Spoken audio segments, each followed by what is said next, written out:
नमस्कार। आप सभी का एक बार फिर से स्वागत है हमारे चैनल में।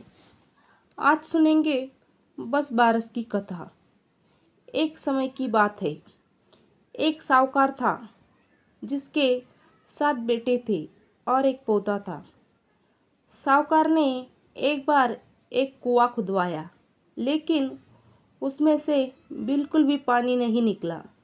साहूकार ने यह बात पंडितों को बताई तो पंडितों ने कहा, इसमें पानी तब भरेगा जब तुम अपनी पोते की बलि दोगे। साहूकार ने पंडित की बात सुनकर अपनी बड़ी बहू को पीहर भेज दिया। साहूकार की बहू हमेशा बच बारस का व्रत करके बच बारस की कहानी सुनती थी। बड़ी बहू को पीहर जाने के बाद साहूकार ने अपने पोते की बलि चढ़ाई। बलि देने के बाद बहुत जोर से बारिश होने लगी और फिर वो कुआं भर गया। जब साहूकारनी के साथ कुएं की पूजा करने जा रहा था, जाते समय ने अपनी दासी से कहा, गेवला धावला यानी चने मोट बना लेना।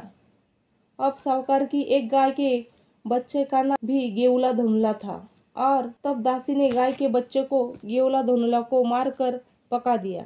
जब साहूकार साहूकारनी के साथ कुएं की पूजा करने पहुंचा तो उसने वहां पर अपने उसी पोते को गोबर में लिपटा हुआ पाया। इस पोते की उसने बलि दी थी। पोते ने जाकर साहूकार से कहा, मैं भी कुएं की पूजा करूंगा।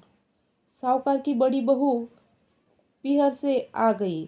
साहूकार ने बच्चे को देखकर कहा, मैंने तो इसकी बलि दी थी जिससे यह कुआं भरा है, लेकिन गाय माता जिसका तुम बच बारस का व्रत करती हो, उन्होंने हमारी लाज रखी और हमें हमारा पोता वापस लौटा दिया। अपने बेटों को देखकर बहू भी बहुत खुश हो गई। वो लोग जल्द ही घर वापस आ गए। घर के बाहर गाय का बच्चा ना देखकर उसने अपनी दासी से पूछा कि गाय का बच्चा कहाँ है। तब दासी ने कहा, आपने गेवला धुनोला को पकाने को कहा था, इसलिए मैंने उसे पका दिया। यह सुनते ही साहूकार क्रोध से तिलमिल हो उठा और अपनी दासी से कहने लगा, अरे पापिन, तूने यह क्या अनर्थ कर दिया। हम अभी एक पाप को उतार कर आए हैं और इससे पहले ही तूने दूसरे पाप को हमारे हिस्से दिया। साहूकार सर पकड़कर बैठ गया। साहूकार और साहूकारनी सोचने लगी कि गाय आएंगी तो अपने बच्चों को ढूंढेंगी। साहूकार ने एक हांडी में गाय के बच्चे को डालकर एक खड्डे में दबा दिया।